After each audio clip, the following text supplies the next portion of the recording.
అదొక national party. అందులోనూ కేంద్రంలో అధికారంలో ఉన్న పార్టీ అది. మొన్నటి వరకు తెలంగాణలో అధికార పార్టీకి సీఎం కేసీఆర్కు ముచ్చెమటలు పట్టించింది ఆ పార్టీ. కానీ తీరా ఎన్నికల వేళ మునుపటి జోరు చూపించటంలో పార్టీ ఫెయిల్ అవుతూ వస్తుంది. ఎన్నికల్లో పోటీ చేసేందుకు అందరూ టికెట్ కోసం పోటీ పడుతుంటే ఆ పార్టీలో సీనియర్లు మాత్రం తాము పోటీ చేయమంటూ పారిపోతున్నారు. ఎమ్మెల్యేగా పోటీ చేసేందుకే జంకుతున్న పరిస్థితి నెలకొంది ఆ పార్టీలో. ఇంతకీ ఏంటా పార్టీ? ఆ పార్టీలో ఏం జరుగుతోంది? అసలు సీనియర్ నాయకులే అలా చేయవలసిన పరిస్థితి ఎందుకొచ్చింది?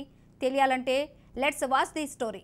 బీజేపీ ఈ పార్టీ గురించి చెప్పనవసరం లేదు. ఎందుకంటే జాతీయ స్థాయిలో ఆ పార్టీకి ఉన్న క్రేజ్ అలాంటిది.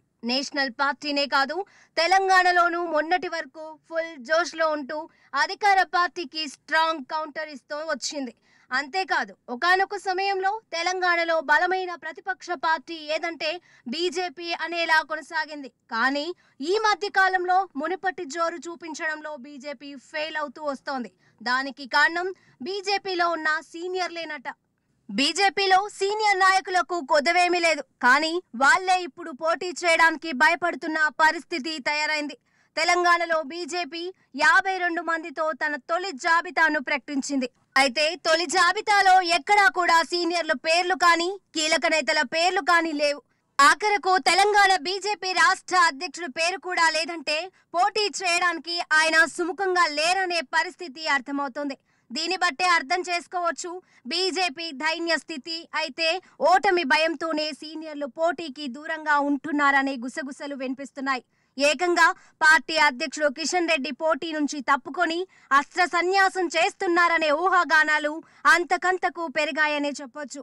ఒక కిషన్ రెడ్డి అనే కాదు, బీజేపీ సీనియర్ నేత ఎంపీ లక్ష్మణ్ కూడా పోటీకి దూరంగా ఉంటున్నారు.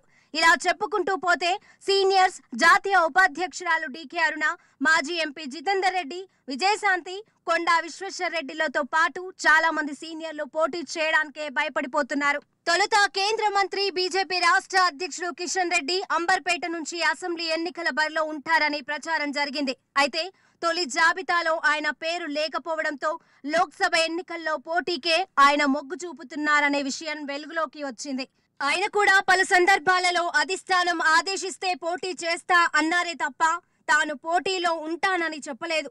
ఇప్పుడు చాలా మంది బీజేపీ సీనియర్లు అసెంబ్లీ ఎన్నికల్లో పోటీ చేయడానికి అనాసక్తి కనబరుస్తూ లోక్సభ ఎన్నికలకు మాత్రం ఓకే అంటున్నారు. శాసనసభ ఎన్నికల్లో గెలుపోటములను పక్కన పెడితే ఇప్పుడు చేసే ఖర్చుకు తోడు లోక్సభ ఎన్నికల్లో మళ్లీ ఖర్చు తప్పదనే భావనతో వారు ఈ నిర్ణయం తీసుకున్నట్లు తెలుస్తోంది.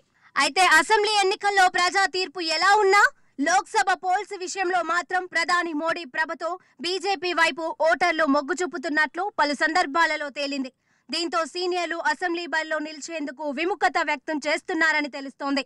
నిజానికి బండి సంజయ్ కూడా లోక్సభకే మొగ్గు చూపారట. అసెంబ్లీ ఎన్నికల్లో రాష్ట్రమంతా తిరిగి ప్రచారం చేయాలని భావించారట. కానీ తొలి జాబితాలో బండి సంజయ్ పేరును కరీంనగర్ అసెంబ్లీ స్థానానికి ప్రతిపాదించారు. దీంతో బండి సంజయ్ కూడా తీవ్ర అసంతృప్తితో ఉన్నట్లు తెలుస్తోంది. అంతేకాదు, సీనియర్ నేతలు డీకే అరుణ, జితేందర్ రెడ్డి కూడా తాము లోక్సభ ఎన్నికల్లోనే పోటీ చేస్తామని చెబుతున్నారు. ఈ కారణంగా గద్వాల, మహబూబ్ నగర్ స్థానాలలో అభ్యర్థుల ఖరారు పెండింగ్ లో పడిందని స్పష్టమవుతోంది. ఇక కొండా విశ్వేశ్వర్ రెడ్డి కూడా శస్త్రచికిత్స కారణంగా తాను అసెంబ్లీ ఎన్నికల్లో పోటీ చేయబోనని చెప్పారట. కానీ ఎన్నికల చరిత్రలోనే అత్యంత ఖరీదైన పోలింగ్ గా హుజురాబాద్, మునుగోడు ఉప ఎన్నిక ఖ్యాతి గడించింది. దీంతో రాబోయే అసెంబ్లీ ఎన్నికల్లో విజయం సాధించాలంటే కష్టపడటంతో పాటు ఓటర్లను ఆకట్టుకోలేక తప్పదు. ఈ నేపథ్యంలోనే బీజేపీ సీనియర్లంతా అసెంబ్లీ ఎన్నికల బరిలో దిగేందుకు విముఖత చూపిస్తున్నట్టు టాక్. కానీ లోక్సభ ఎన్నికలకు టికెట్ ఇవ్వాలని డిమాండ్లు చేస్తున్నారట.